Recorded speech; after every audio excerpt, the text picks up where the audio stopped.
Well, happy Wednesday to everyone. I'm so glad to be here with each of you. And we have an amazing team lineup today. Candace told me that this is like The View now, where we have more moderators than we actually have guests joining us today. But of course, Candace Powell joining us from the founder's office, and Jackie Kuiper, general counsel, member of the founder's office, and someone who's new to the team, but not new to our Lunch and Learn, has been on the Lunch and Learn a few times. But Katie Powell Hinnitz, or as I also like to say when it rings on my phone, Dr. Katie Powell Hinnitz, um, is new to the founder's office and is getting us systemized and structured because, again, where that comes from is helping to lead some of these unicorns, companies that hit billion-dollar valuations. And how does she help the C-suite? Well, we're fortunate to have her join us not just here, but also on Lunch and Learn as a moderator today, right? I know. I feel very blessed to be here, and Super especially excited. because we have just an exceptional guest. Well, let's start there because I was down in San Diego, as I think some people may know or saw some of the footage. I was down there with a group on artificial intelligence, and this is some of the leaders in the world. And today, artificial intelligence is making business faster, it's making them more efficient, it's making it easier than ever to automate communication, marketing, customer interactions. And at the same time, it's making businesses look remarkably similar. So, what happens when everyone has access to the same tools? That question sits at the heart of today's conversation. Our guest, Richard Weylman, has spent a lifetime studying what causes people to trust, stay loyal, and become advocates for business. Not because he began as an academic or a consultant, but because relationships became essential to his own survival. Richard was orphaned at 6 years old, lived in 19 foster homes, and attended 11 different schools. From an early age, he learned how to connect with people, build trust quickly, and create meaningful relationships under difficult circumstances. Why does that matter? Because the lessons he learned as a child became the foundation for an extraordinary career, helping organizations understand the difference between transaction and relationships. Richard saw firsthand the most successful companies were rarely competing on product. They're creating on experience, trust, and loyalty. Something we've come to say here around AI is it's got to be authentic. To the businesses that endure are the ones that create relationships competitors cannot easily copy. Richard has dedicated his career to understanding exactly how that happens. He's a Hall of Fame keynote speaker, best-selling author, and one of the leading voices on customer loyalty. His latest book, 100 Proven Ways to Acquire and Keep Clients for Life, was recognized by Forbes as one of the top business books of 2024. Richard, welcome to the Founder's Office and Lunch and Learn. Tom, thank you so much. And thanks to all of you from the Founder's Office for this wonderful invitation to spend some time together with you and all your constituents. Thank you. Well, I'm gonna do something that it's just going to be hard because I want to jump in all the time on this conversations. You and I just riff off of each other all the way through it. But with that, Katie is the one who invited you on as our guest today. So I'm going to start there. And by the way, she was holding up her book, which my other daughter didn't get, and so now I'm in big trouble. So We'll and send Jackie another didn't get one one along. either. We're going to have to rectify this right away. Well, I will say too, Richard, I believe that you are giving a very generous offer of the first chapter Right. of this book to our listeners today. So we'll be sure to share that link. I will say, as somebody who has studied customer psychology and is a lifelong learner of this stuff, this book was immensely profound. And I think the reason why is because it's so tactical. I felt like I could read this and better our ability to serve the people we choose to serve in an exponential way. And so thank you, because this has been not just a good read, but a great resource for us. Thank you. So Richard, there's 100 ways that you have identified here. And for the founders who join us on these weekly lunch and learns, it's probably a little bit of a tough question for you, but what would be kind of the biggest thing you'd want them to know that will help them in kind of a noisy AI market to help them embody the principles that you teach so well? Wonderful opening question. Foundationally, in every business, doesn't matter if you're running an HVAC, if you're running a law firm, if you're running a software or development company, a financial practice, a restaurant, Thomas was right in the very beginning when he said that AI is obviously having an impact, transformational impact on the way business is done, efficiency, effectiveness, et cetera. And I've been very involved with AI since 2019 with a client in Mumbai, India, when we called it machine learning. So back in terms of the understanding of process. But what everybody's excited about AI, and at the same time, many people are terrified of AI, and rightly so, because there's a lack of understanding.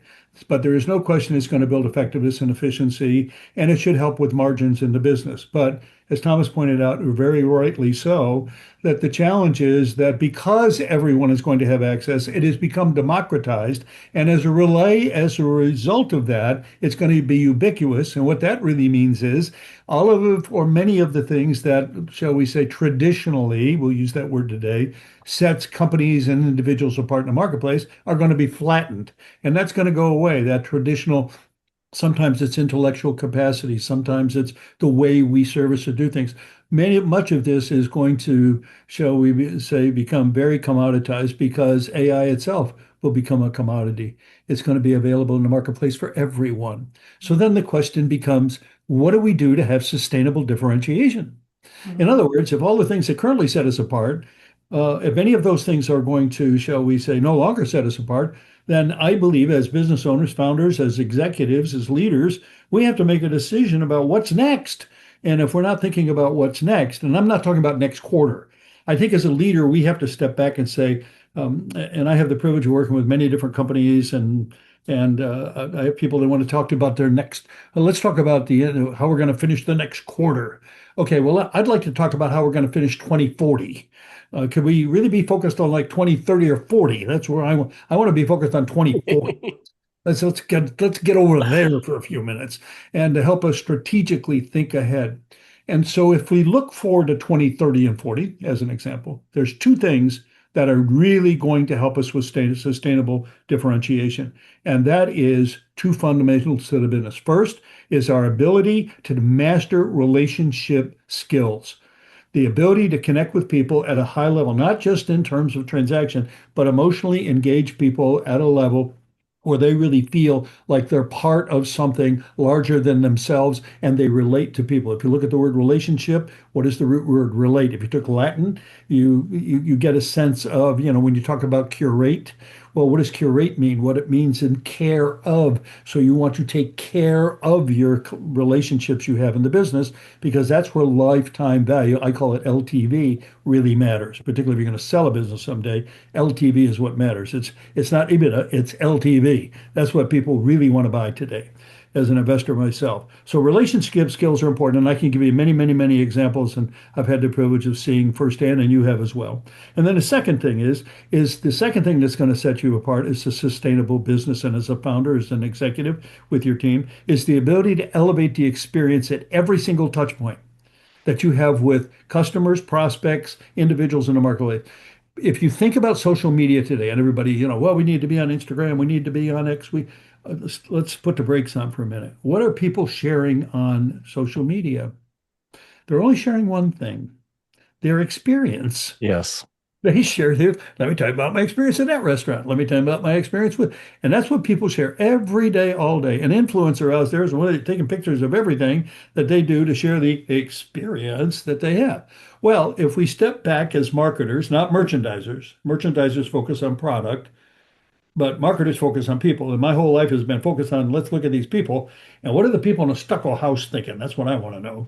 If I can figure out what the people in the stucco house are thinking, and that's going to help us be more effective strategically. And what they're thinking is, I want to go somewhere where I'm going to have a great experience. I'm going to go to a restaurant, the food's good, but if it's so noisy we can't have a conversation, Mr. Powell, then you know what? The next time Katie says, let's go back to that restaurant, I'm going to say, we could, but God, we can't even hear ourselves. And you know what? You're right. Let's go somewhere else. So the realities are that there are two things that are going to be sustainable in terms of differentiation. Our ability to build relationships and master them. Give you many examples. And our ability to really deliver an elevated touch point experience every single touch point with the individuals. That's what's going to set us apart. We're already seeing it in the marketplace. There are many examples now. We see it politically. We see it in terms of almost every industry now that ability to build relationships and elevate the experience at every touch point is crucial. Long answer, Katie, but I hope that was helpful. It, It was so helpful. Thank you. I'm going to jump in there. Just I said I was going to let them talk, but of course they can all interrupt me. But I just want to say, because we this last weekend with my family had this most amazing experience, and it reminds me of the book Good to Great, which of course, we all read back in the late 80s, early 90s when it Right. came out. And one of the things that I'd always tried to perpetuate in our companies and in our family was you get the right people on the bus and then you get them in the right seats on the bus, right? And that is critical. And then another part of it is get out of their way. But in that, it also works in our family. So we go on this trip. It is a grueling drive up to the Canada border, but we make it fun. Now, by we, I actually mean my family all make it fun, and I get to go along, which is super cool experience for me. Then, because of my marvelous, crazy wife, she skis up a hill. Then I climb up the next hill and ski down it. Then the brother runs down the hill, and we're talking for 96 miles. Another brother goes and he does the bike ride, right? Then these two girls go canoeing down for 3 hours. And then the next son does the ride through the town, and the last son in law rides or rows across the thing. It's called Ski to Sea. It's been around for 52 years. Why has it been around for 52 years? Because of the experience, the shared experience. It is such an authentic experience. And for me, it was just amazing because it just proved one more time. We had so much fun. Everybody's blistered and hurting and whatever, hungry and, tired, but it doesn't matter that everybody had a great time. And that's what I think businesses, what you're getting at is being able to share that at whatever level it is. Even things don't have to go right. Things just have to be that whole authentic experience. You are absolutely right on the screws, and that's a real life story of what happens when people have a time of enjoyment together. People today, I think that we miss sometimes as leaders and founders and as executives, that happiness is not just derived from the product or the service, it's from the experience. Oh That's yeah. where the emotional connection. So people talk to me all the time, well, Richard, we have well, I won't mention the company, of course, but I had a company last year that they do satisfaction scoring with their clients, and they're excited about it. We send out these surveys, and I talked to the CEO. He said, "God, we got the highest satisfaction scores in history." And I said, "Well, just remember, satisfied clients are loyalty neutral." He's like, "What?" I said, "Well, satisfied clients are loyalty neutral. Your goal should not be satisfied clients. Your goal should be delighted advocates, be basically champions for your brand." Yep. Well, he said, I read the book and you're right. I mean, there's some things we can do, but we're really good. I mean, we have record satisfaction scores. And then he called me in March and he said, he said, "I know I told you we were good." He said, "But we lost 17,000 households last year." Uh, he could barely speak. He said, I don't even know what to do." I said, "Well, the first thing we have to do is realize that our goal is not to have satisfied clients. It's rather to have what? Delighted advocates at every." Advocates. And we spent many months now working on delighted advocacy. I don't want to do satisfaction. I want to have brand champions, if you, in fact, I speak on this, as you know, Thomas. So that's something I speak about. But I think that's where sustainable differentiation. May I give you an example, like a case study? Would that be helpful? Please. But can I ask a question in there just to see if I'm even tracking on the thing? Because one of the things that we have talked about is someone's satisfied because they come back. Someone is an advocate because they refer others to use your service. Well said. That's what you need to measure is really that advocacy of the referral partners. And again, one of the strengths Candace has had in past businesses we've built to billion-dollar levels was she was able to find the advocates and then just make sure that they were so well taken care of and everybody that ever came in, but to their individual needs. And that has been the secret of building multiple businesses that we've had in the past is that advocacy of that side. But that's the understanding of advocacy instead of understanding just the client in front of us who's using the That's service. exactly right, brother. And what that does, it engages people at a deep emotional level. And in let's back up and go back 40 years. Well, we got to build a business by word of mouth. Well, that's exactly what we're talking about here, except today it's all over the internet. That you hear about people going on Shark Tank and other, and I have clients and friends there and on Shark Tank, and they always laugh about it. People come on here, and whether we invest in them or whether we don't, it goes virtual, and Success. Yeah. we end up doing millions of dollars worth of business, perhaps primarily because of what the positive word of mouth that imprint has upon people. And it's exactly the same thing. So it's like Freddie Steakburger and Custard. Uh, Started by an older gentleman in Wichita, fast food chain, not a big one. Long story short, they reached out to me. I met with the board and I did an audit of some of their stores, and I said, "Here's some things I would change to elevate the experience here. We're going to start a fan club, and we're going to get involved there. And you have a thing called the Freddy's Way. We're going to expand that so that every employee every day has. We're going to do a virtual discussion, and it's so when people come in to work their shift, today we're going to smile and be friendly. Everybody got it? What are we going to be? We're going to smile and be friendly. Great. Today everybody's going to get a free little bit of custard. Everybody got it? Free custard. Don't forget. So we built this sense of, shall we say, things that we wanted to emphasize every day called the Freddy's Way. All right. Well, when I ordered the stores, all the chairs were bolted down. It was booth. And I told the board, I said, we got to tear out half these booths and put in movable chairs. And they're like, do what now? I said, we're going to tear out because I sat there on Wednesday night and watched when I audited these stores. And the Girl Scouts come in, and the Bible study comes in, and the people from church come in, and the Boy Scouts and the baseball team.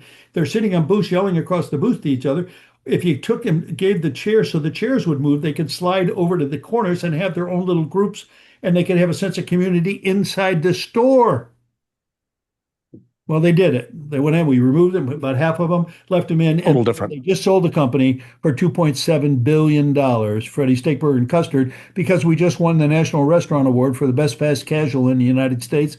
We crushed everybody, Smashburger, Culver's, everybody. Why? Number one reason went back, the sense of community. Great. So different of value. I was reading something from Mark Andreessen not too long ago with and Y Combinator, and they said, we will invest in anybody that can show us how they uniquely keep and retain clients and the people that do just become advocates. And what he left out of there was the authenticity, because it seemed like it was becoming, how do you make this a contrived mechanism? And it's like, no, that's not what you were talking about. Was they were allowing that organic piece. Now, we have a lot of founders that are joining us on here, and many of them watch after the fact, but I'd love to engage some questions from them because they're starting up companies and different things that they're doing. So if they have questions also, we'll be watching for that as they come through. But to a founder, you're hearing that everything, and boy, you and I remember this. Nobody else on our panel right now really remembers this, but let's go back to 1995. Okay. And we were still doing the dial-up where you were not quite putting your phone down on the modem, but you were plugging it at least into the computer, right, directly, and it would take forever to get through there, right? But remember that shopping and movies and everything were going to be on the internet. And it's the furthest thing from the truth. Well, we're in that same revolution right now where everything is going to be AI, and the reality is that's just not true. So if you're in an AI business or centered business and somebody can duplicate your technology, because once it gets out there, you can write code to duplicate it. How do you differentiate yourself? Whatever it is, pick one. Let's talk through it. What would be one? It makes no difference what kind of business you're in. The truth of the matter is, yes, agreed. It's going to, shall we say, commoditize a large part of business, the efficiency, effectiveness, the service side, et cetera, the ordering. I mean, we can make a long list here. And some people are resistant, but I can remember the first cell phone I had one. It was a radio phone in your car. It was about this big, and it was one hit. You had to take your hands off the wheel because it was so heavy. And you had to be careful what you said because it would skip over to somebody's TV set. If you're going through that town, it was on the same radio frequency. So I had several of those calls and learned that lesson hard. But the point is, then cell phones come out, and people are like, no, no, no. But look today, everybody walks around with a computer in their hand. So it's the same with AI. It's going to commoditize a great deal of the business world. But what's going to set us apart is that ability to elevate the experience and to really, let me summarize it this way and build relationships. Today, if you're going to build a highly successful business and retain, first acquire and second retain clients, you've got to personalize and humanize every single interaction. That's where the magic is today. Look at Chewy, perfect example. I was speaking in Nashville at the Opryland Hotel, a few thousand people, and I was speaking for about 45 minutes on creating clients into champions. And I mentioned, I said I happened to see online this morning that this woman posted about her cat, and her cat had died, and she had a standing order with Chewy for cat food, and the cat food just came, and so she called Chewy and said, I wanted to return this cat food because my cat has died. And Chewy said, absolutely not. You cannot return that cat food. You must donate it to the shelter. And the audience goes, ooh. And I said, yeah, but that's not the best part. I said, 3 days later, she got a bouquet of flowers and a card, a condolence card from Chewy. And at that instant, Thomas, this woman stood up in the middle of the audience, held up her phone and said, that was my cat. I mean, what was the chances of that happening? I mean, 20, I don't know, it was 20, a couple thousand Dude, people. It was like, and I was like, that, she said, yes, that was my cat. And look, she said, already I got 700 likes. boy, isn't that's to the whole story of authenticity there Yeah. beyond your own story, right? I Well, mean, so I just stopped and said, ladies and gentlemen, what does this tell us? The whole room starts chanting, we're switching to Chewy. We're yeah, switching. And then people got in line to tell me their Chewy story. Mhm. that's It's like crazy. when this my latest book came out, I had a book launch party, and this individual who owned a restaurant in South Florida came up to me and he said, Richard, I'm right in the middle of the financial district. There's like 9 restaurants in our office pooling area. And he said, I'm the furthest from the big towers where all these financial people work. And he said, I'm only about half full during lunch. And these other places are pretty full. And I said, well, what do people do when they come in for lunch? He said, well, what do you mean? I said, well, what do they do when they come in for lunch? He said, well, they eat lunch. I said, no, no. What are they doing when they come in for lunch? He said, what do you mean? What? They're having lunch. He said, okay, let's start over. When they come in, what is the thing that you observe them doing? He said, well, they come in, the first thing they do is order, and then they're on their phones. I said, that's your answer. He looked at me, what? Should I give them phones? I said, no. I said, tell me about how your restaurant's laid out. So he drew it out, and I said, let's put a power cord all the way around to every booth and run stanchions. So when people come in, your assistants, your waitresses and waiters come up with a basket with a red cord on it with a charging device. Say, would you like to charge your phone? He was like, "Oh my God." Anyway, I got an email from him three or 4 weeks later. He said, "Oh my God, we have a line." Hmm. That's It's so amazing. simple paying attention things. Hmm. They're having I lunch. Well, no kidding, they're having lunch. That's not the question. Okay? I mean, the Yeah, question is, like, that's what they came in for. That's not their experience. I had an observation. It's so funny you mentioned this because I bet a lot of us have these stories. And so I'm going to ask this kind of long-winded question. sure, But some of that personal touch, Chewy's a great example of one that has maintained the personal touch even as they've expanded. But right. we have a local grocery store, it was family owned for forever. Um, and it was not that it's never been the cheapest grocery store, but it's always been the experience. Well, they sold in the last handful of years, and the experience has changed drastically. And my friend actually went this morning and we were chatting and she's like, God, it was awful. Like the experience was awful there. She actually called the manager to just be like, I want to love the story. Like you have a training opportunity here. Like multiple employees actively ignored me. And she was like, Mhm. the response from the manager was exactly what you would expect based on the employees, like didn't care. And now they're part of a really large chain, right? And so what I'm saying is we see how much emphasis founders especially put into that customer care because when you're the founder every single customer is so important to you and you cherish them no matter how big you get as the founder you really care and it seems like it can get lost in the thing that was so important to the value of your organization can get lost and some of the identity of the organization can shift. How can our founders listening today better embed, or what questions can they be asking of themselves, of their team, of their customers to better embed and ingrain that into their organization as like practice? Because what Chewy did is a process. That wasn't like an employee felt bad and they took it upon themselves. That is a process. So it was beyond just doing what is right, and they implemented that into the actual business. How can our founders do that? Because that is value add to their organization.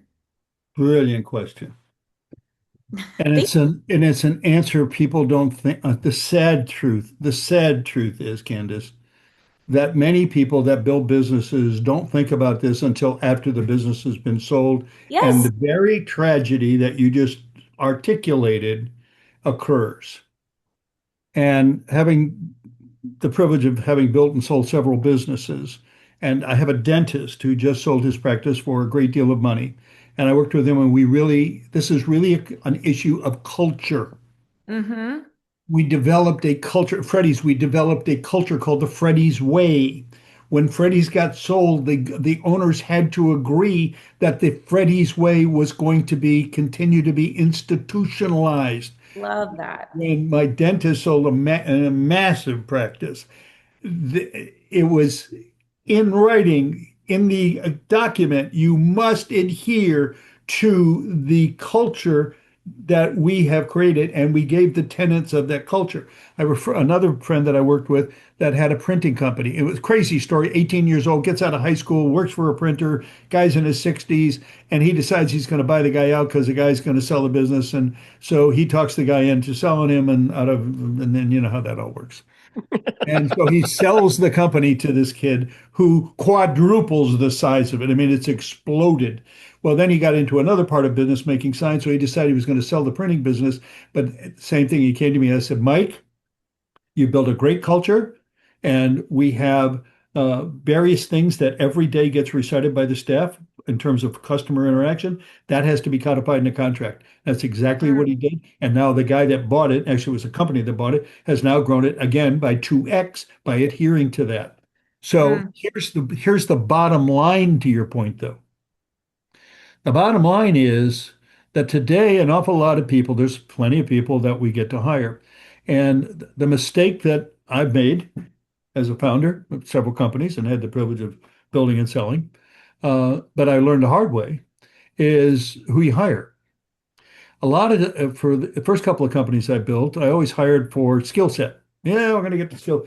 And well, he's not exactly fits how we do things, but it's okay. We'll make it work. Make it work. Mm. And what I finally figured out was you hire for two things, actually three, but there are two things: attitude and effort. Totally. I Yeah. want to hire attitude and effort. If I got somebody with a good positive attitude that's willing to put in the effort demonstrated by all the other things they've done in life, maybe it's how they did in school, whatever it might be, I'm going to hire that person. But then there's one more thing, and I mentioned this at Freddy's because they wanted to expand the franchise. We're going to get franchisees, and I'm like, no, we're not. We got all these managers that are running your stores that you own. Let's buy them a store, build them a store, let them own it, and we can duplicate the culture.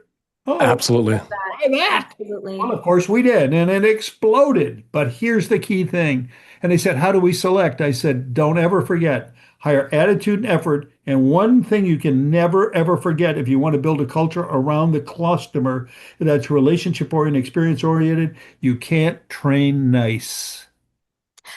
Absolutely. Very Absolutely. And nice. you're hit it on the head. The manager is so important because then they're hiring. And I think we start off LinkedIn profiles and ads are probably the worst offenders because we're starting off with, to me, some of the least interesting information. It's like your credentials, basically. How many letters do you have after your name? And to me, that's actually some of the worst people I have ever hired. Actually, Candace, tell Richard how you and Jackie specifically go through, and what is the one thing that you start with when people, what's the one question they have to answer when they're getting interviewed? Oh, I mean, I ask for their bloody story. Like, when did you have something horrible happen? You made a terrible call, and I don't want this to turn into a it's a negative, but really it's a positive. I'm like, no, no, no. Like, it needs to be bloody, and you were questioning all your life choices. Not because I'm sitting here like looking for some juicy, gory story, but I want to know that you got yourself back. Like, eventually, it didn't have to turn out well. It could have been horrible, but you got up and you still went the next day and tried again at something new because that's resilience. You have to be resilient. And so, yeah. And Jackie, we look at that because Richard, I know you're an investor as well. We met through basically somebody who said we both connect up, and that person is probably one of the best connectors I know. Right. But Jackie, when we're doing due diligence, we don't want to just know the good; we want to know the bad too, right? Yeah, all of it. It's really interesting, Richard. I'm taking this a slightly different direction, but so much of what you said, without saying it to me, points to youth. Like you said, you can't train an attitude, right? In my mind, you can't also really train an adult. And you gave that story about changing an entire business just because you allowed the kids to move their chairs and create community. And I feel like what you learned in your youth shaped who you are and what you have shared with the world today. So if we're bringing this all back to the need for human connection as the baseline of all of this, how do we better reach the youth to like reestablish this? We know youth are like they're on their screens. You know, they're not going to know a world without AI. So how do we get back into that really like human social connection element with the people coming up that are going to be the next founders, the next leaders, the next entrepreneurs, the next business owners? Well, it's a great question, and I think that from my perspective, the most important thing is, I think, as founders, as leaders, as people who have been down the road and understand the importance of relationships, let's put it that way, regardless of what your role is to be involved in a community where you're helping to develop the skill set of younger people. Now, people say, well, how can I do that? Volunteer to go to the school and be willing to speak. I've done it many, many, many times where I go to the school and I'll speak. I mean, I've spoken at Anderson, I've spoken at Wharton, I've spoken at high schools, and I don't need a fee. I just want to go and share the experience of what it's like to be number one, resilient. I mean, I was an orphan, and my parents died when I was 5. My dad died when I was 6. I lived in 19 foster homes. I was almost killed in an auto accident. I survived cancer. I mean, I was in the military and went through all of that, but it's not what happens to you, it's what you do about it and the next step you take. So then I try to relate it. Also, I do a lot of work with high school seniors that are going into sports, particularly that are going to like the basketball combine, et cetera. I've spoken there many times to explain to them that they may not make it to the NBA or and in some cases the NFL, but what you have to do is to develop the skills to connect with people. And occasionally, very occasionally, I've had a couple of companies that have had me speak to their employees about how to help their children build relationships. And everybody said, well, we need to tell them this and we need to tell them. And I was like, no, you don't need to tell them anything. What you need to do is demonstrate, not talk us straight. Okay. So, in other words, if you're telling them, don't spend so much time on your phone or so much time on your TV, do something active with your children so they understand the relationship skills. Sponsor things at your home where children can come and interact with other children and not on their phones. In fact, I had dinner with a couple last night who said, the kids are on the phone all the time. And I said, why do you think that is? Well, they really enjoy it. And I said, well, are you on your phone a lot? And they had each during dinner, hold on a second, I watched you pick up your phone. He said, well, I've got this deal I'm working. I said, they have a deal working too. It's called TikTok. He sat there for a minute and he said, oh my God. He said, I keep telling them to stay off their phone while I'm on my phone, or they'll come and ask me to help with homework. And I'll say, hold on a minute, because I'm on my phone. And then I get mad because they're on. I said, well, there's your answer. So, Richard, on that point, Yeah. modeling what we expect to see, and I think to the grocery store experience this morning, right? And me and my friend look at it going, our first customer service jobs, I was basing my how I served clients based off of how I saw clients served. What can we expect the next generation to think of as a work ethic serving of customers when what is being modeled across the general, like I think of airplanes are a great example. The way the airline experience was when you guys were flying is wildly different than how it is when we fly now, right? So I don't have a memory of this really luxurious, both from a airline perspective and passengers. Passengers treated it like a really luxury experience. Like we certainly weren't getting on airplanes in our sweatpants and taking our shoes and socks off like some people.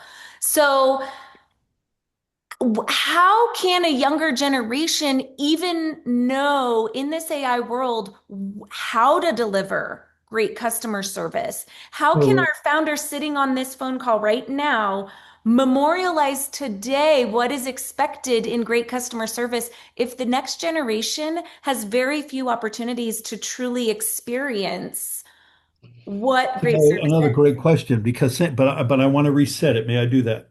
Please. What I would suggest, and what I've done with many.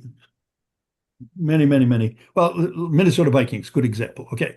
They built a new stadium. They called me and said, we want, so would you come up and audit the stadium, give us some suggestions? So I walked through the stadium and just made list after list after list after list. And Kevin, who's now at the Chicago Bears, so I'll be working with, they're going to build a new stadium. Probably not in Chicago, but that's another topic. But in any case, he was the COO at the time of the when I worked with the Vikings, and he was COO there before he became CEO of the Bears. And 2,500 part-time employees, many of them young, and serving concessions. I told the owners, I said, you're going to have to buy 2,300 more TVs. They were like, do what now? I said, we're going to buy 2,300 more TVs. That's what I've counted as I've walked through the building. Why would we do that? I said, because nobody wants to go to the men's and ladies room and miss the game. And I don't want Yep. to stand at the checkout line. And I said, and we're going to have these people who are running security stop pointing people to the men's and ladies room, but open their hand. I said, and what we're going to do on the fan book page, we're going to stop signing emails as best because that's the number one most hated by people. We're going to say warm regards or kind regards, which is the two most liked. So we're going to communicate with our fans with warm regards and kind regards, and not sincerely yours, which is institutional. I gave them a whole list, and I said we're going to widen the parking spaces and double the price, and you'll sell them out in a week. And it took them 10 days, but they sold them all. So because they were too narrow, and you bang your doors on your Ferrari. So just a little. So, I mean, but the point is that in the end, when we sat down with the vendors about, oh, we're hiring all these high school kids, great. How do you train them? Well, we just bring them and show them how to run the register and how to be able to take an order. I said, well, then we're not going to drive revenue. So what we did is developed an educational program to teach every single person. We did it with Chick-fil-A. Truett Cathy was a dear friend of mine when he founded, and I worked with him. And I think we would all agree that Chick-fil-A is hiring a lot of people out of high school, et cetera. And it's please, thank you, and my pleasure. And you've got to Mhm. smile every day. And if you like extra pickles, then they recognize you. You're getting extra pickles without having to ask. So that's what we brought to them. And we went from 17th in NFL revenue to 7th in 1 year with a losing Wow. team, which is $380 million, which was not my fee, but boy, it was a tremendous home run for them. So they were happy about that. But the point being that the answer to the question is the fundamental training. A good example is Publix grocery store owned by a family here. It's public now, public meaning, the Mhm. IPO. But their training program is you check out, I don't care if you got one little bag, they're going to ask you, may we take it out to your car for you? They're going to do, they have a person in the parking lot. So when you wheel up to your car and you're unloading all your groceries, they don't worry about whether you put your cart away. They run right up, let me get that for Yep. you. And they put it away for you. All these things are all young people, many of them are still in high school, that they put them through a several week training program. So the answer, Candace, is the training. Ritz Carlton, I look at them, what we do there. We have the gather room. Every shift, whoever the shift manager and everybody on that shift gets in the gather room. And today we're going to have a conversation about who's in house and what is the protocols that we're going to be following, what we're going to highlight. and we're going to greet guests in the hallway, and we're going to say, please, thank you, my pleasure again, and good morning, good afternoon, good evening. We're going to greet people. So the point is, you can train them. The problem is, what we train them is the transaction, the product, the platform, and the service, but we never teach them the culture we want. If you teach them the fundamentals of the culture, like we do at Ritz we do at Four Seasons. I mean, I don't need to give you a list here, but all the companies I've had the privilege of working with, we first say, what is the culture going to be? Then we build training stumping blocks so that people what? Learn how to deliver the culture. And as a part of that, they become what? Comprehensive, and they become masters of building relationships and delivering an elevated experience. Show them, let them reinforce it. Go ahead, Jackie. Pardon? Oh, I said show them, then let them, and then like positive reinforcement. Allow it to continue. Exactly right. Every shift, we have one point in like the Freddy's way, or in the Monarch way, or in the Viking, or whatever it is. One thing that is in our culture. Today we're going to reinforce this. Today we're going to smile and be friendly. Okay, what are we going to do? Today we're going to make sure everybody gets greeted with a hi or a howdy. I have one client that they want to teach everybody howdy. And what are we going to do today? It's going to be howdy. Well, they're in Texas, so it's a big deal to them. And guess what? What do people do when you come in and they say howdy? They go, howdy. Now the customers are coming in, howdy. So what's happening is you're inculcating that into people. At Chick-fil-A, when you drive up to Chick-fil-A with the double lines and all the things they're doing there, you always have these young high school kids, for the most part, standing with a clipboard, and you give me your order. And when I wrote this latest book, Katie, that you have, Candace, I'll send you one. I don't want to be on the wrong family there. But what was really, I talked to, anyway, Dan Cat, long story short, I wanted to interview people in line at Chick-fil-A. And I just said, I want to find out what he said. Well, they're not here for the chicken sandwich. I said, I know, but I want to find out what they say. And so I would interview. So I hear, oh, the food is really good. And I said, well, why are you really here? Well, they're so friendly. They're so kind. They always say, please. They said, and they kept talking about the experience, and it's very quick. And they're always so polite, and their orders always were right, and then, et cetera. But then I got to this one car. And I asked the woman at the driver's seat, and I said, so why are you here at Chick-fil-A? Oh, the food is really good. And they're so friendly, et cetera. And the little girl in the back seat, she jumps up and gets her head between the headrest and the car post. And she said, and they always recognize my car and bring me extra pickles. And that is why Chick-fil-A. Bonus points. And it sticks with them forever. She will remember that and share that story with lots of other people, which again becomes that advocacy and that authenticity. Well, and from a valuation standpoint, you were really clear on the document it, document the culture, document the training, name it. I love the Freddy's way. Name it, get this IP'd, and now get this trademarked. Get this culture actually trademarked. And for our founders listening, this now has become a value add, not only in the customer retention space, but also in the value for your business when it does become time to sell. And it makes it so that, the family here that's going into their old grocery store, that every single one of them, the family, it was the rule, the family had to work checkers at the grocery store here. And I can tell you right now, my first thought was, it has to be so hard for them to walk into their old store and see the terrible customer service that their store that they worked so hard as a family to build now has after they sold. And when you document and you memorialize that culture, and it is now considered the way of your business, you will recognize your business when it outlives you, when it goes beyond what you've built and sells. So I think that's so valuable.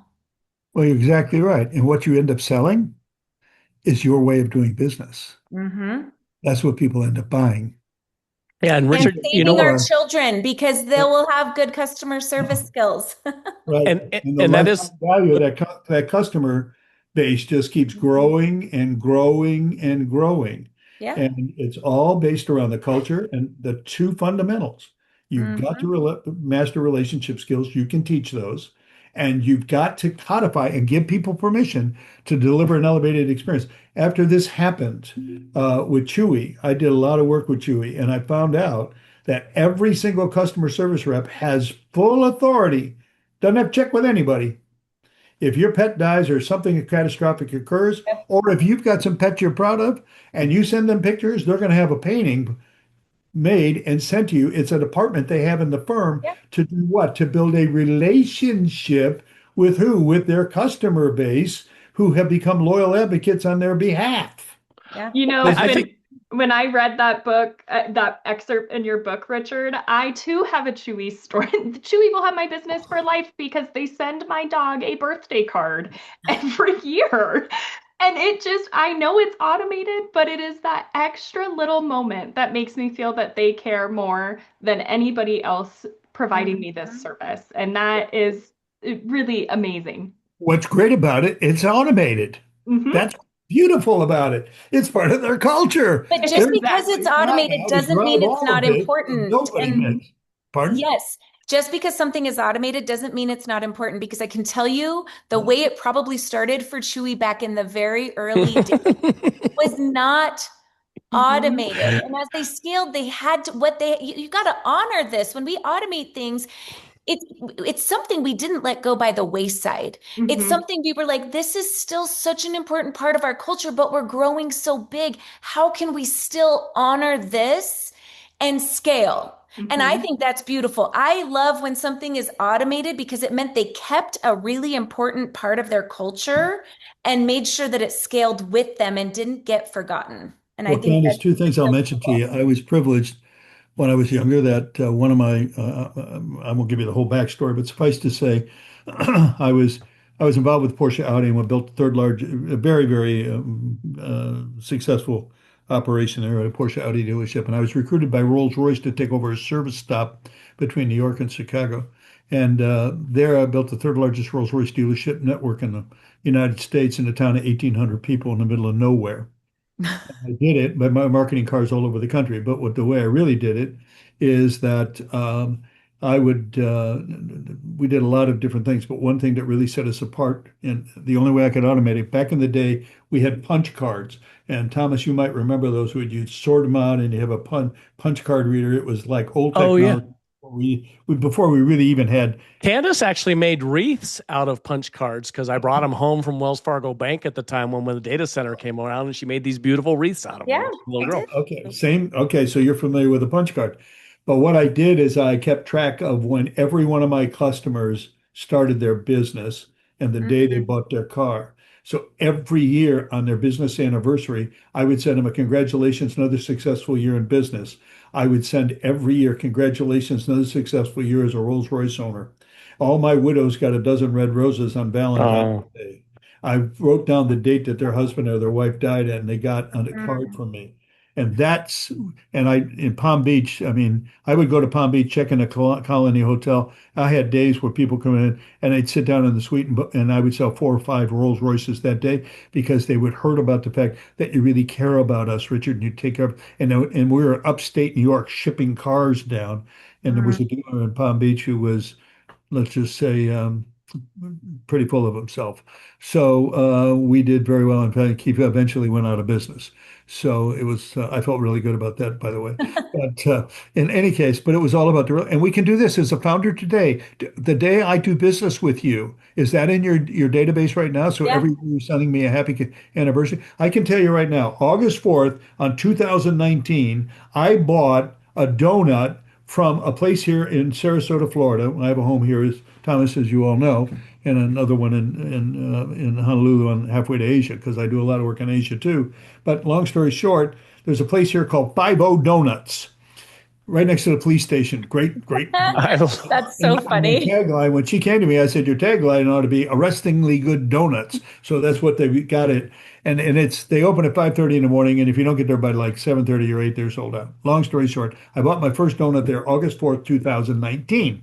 Now I'm not a donut guy, but I can tell you, how do I know I bought it August 4th, 2019? Because every August 4th, I get a congratulations squad member. wow. $5 off your next order of donuts. And I've told people this story. I wrote about it. And I can tell you, I have people all over the country that have come to Sarasota for meetings, Ritz-Carlton, other places. They've gone to 50 Donuts and they're like, Richard, every year I get the same text. I love that. Richard, What does that cost? Nothing. yeah, Yes, so this is a 40-minute show. We're already 10 minutes after, and we could probably take 2 or 3 more hours without a doubt. hours.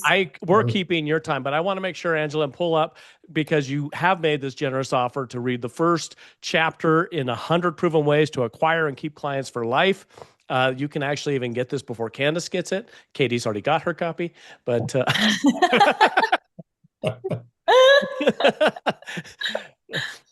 so Richard, there's a little backstory on that. Voss, who writes about negotiation, right? Yeah. So we're doing some business together and different things. And I remember that Candace is a super fan of him. And so I bring her home a signed copy. Jackie gets a signed copy. I've got a signed copy. And Katie's about ready to rip my throat out. So, so now it's become this thing. So you are now the new benefit of that. But for everybody out there, get the first chapter of his book for free, his website. I got to tell you, following you on YouTube and those now shorts that are out there, it's a great way to start the day and just be put into just a morning positive. I've got you, Jim Rohn, Earl Nightingale on tape, and these are the masters that I listen to. So it's awesome. Thank you, Thomas. Yeah, and I've just I have I don't know, about 30 or 40 of them now on my website without any ads, YouTube ads or anything. Just go to the website and click on videos and all vignettes are there. We just put up a bunch more. Oh, So, that's awesome. Well, you are absolutely amazing. I've also got to take this point to mention right after our recording, Jackie and Katie and Candace are heading off to do the next recording of WTF, Women Talk Finance. It is the most amazing show to watch and be able to empower our female financiers and in this place as it's continuing to grow. And what an opportunity. And for me, one of the saving graces for me is I had 7 older sisters and 3 of them super close to, and I was beat into submission early so that when I went into a profession, I had no bias against anybody. I wanted to find the most talented people. And what I've continually found in many cases, it's always the women that are way more talented than anybody else. So it makes it really super simple to when you don't have that thought out there. But join them on Women Talk Finance. I don't know who your guest. Well, your guest today is Katie. Yeah, is that right? Yes, it is. Oh, wow. Okay. Dr. Katie Powell-Hinnitz. Dr. Katie Powell-Hinnitz. Long time Catherine listener. Ann. We're not shorting anything. Dr. Catherine Ann. Dr. Legal Catherine name. Ann. Yes. Oh boy, I feel like I'm in trouble, but very honored to be on your podcast, ladies. I'm so excited for the conversation. And Richard, thank you so much for joining us today. I Thank have to say, you. one of the themes So for good. this conversation was modeling the behavior that you want for your customers. And I have to say, Richard, you are an exemplary model. Like, I feel like I am better equipped to go do right by our clients, just Well, learning from you. So thank you for all that you've shared with us today. well, thank you. It's a real blessing to be with you, and I'm honored to be a part of this and what you all are doing at the Founder's Office, and just the approach that you're taking to really help people achieve their true potential and help these founders really be on a foundation. Build your business on a rock, and no matter what the storms come, and you can be resilient. You'll bounce back. Just stay focused on the customer and try to see things from their point of view and the experience their point of view, and that's what you're doing at the Founder's Office. So I'm just proud to know you. Most importantly, I'm grateful for this opportunity, and I want to thank you all. Very much. Richard, it has been so our pleasure. And one of the things we say here often is founders always exit. It's 100% assured. It's just whether it's going to be on their choice or on the global choice, the world's choice, God's choice, however it goes, Right. they're going to exit. And what you talked about today was systemizing that authenticity as well as part of it. So when you can make it Freddie's way, and it becomes the process. So it's not just the founder who handles the top clients. It's actually anybody who handles a client is empowered to do that. It doesn't matter what AI does. You will always be critically important to the show. And Well, I'll that's just say this huge to you, value. in a closing on your exact point here about systematization. Many years ago, I was invited to a secret sect base in northern Japan. And the entire military is run by 18, 19, 20, 22-year-olds. It was amazing. The air base commander was 25, and he was quite Wow. back. And I met, they had their E-6Bs. These are the aircraft that jam all of the electronics. And he said, I want you to meet our lead technician. So I met him, and I said, so how long have you been? He said, too long. He said, I'm out of here in 4 days. I'm getting out of the military. So I turned to the commander. I said, well, what are you going to do? He said, oh, no problem. And he turned to the kid's name was Doyle. He said, right, Doyle? And Doyle said, yeah, no problem. Just because I'm getting out. He said, we got systems. As long as you got systems, you got no problems. He said, of course, if we didn't have systems, we'd have nothing but problems. There is a great point. That is so true. Well, thank you everyone for joining us this week on Lunch and Learn. Look forward to seeing you guys next week. And Richard, great travels. I know you're all over the world, and really a thank you to you, because you do share just this powerful, powerful message that has been timeless and continues to be timeless and will forever be timeless in how we treat others. So thank you again. And it's such a pleasure to become friends with you and get to know you. Thank you very much. My pleasure very much. Y'all take care. Take Bye care, for everyone. Bye, Richard.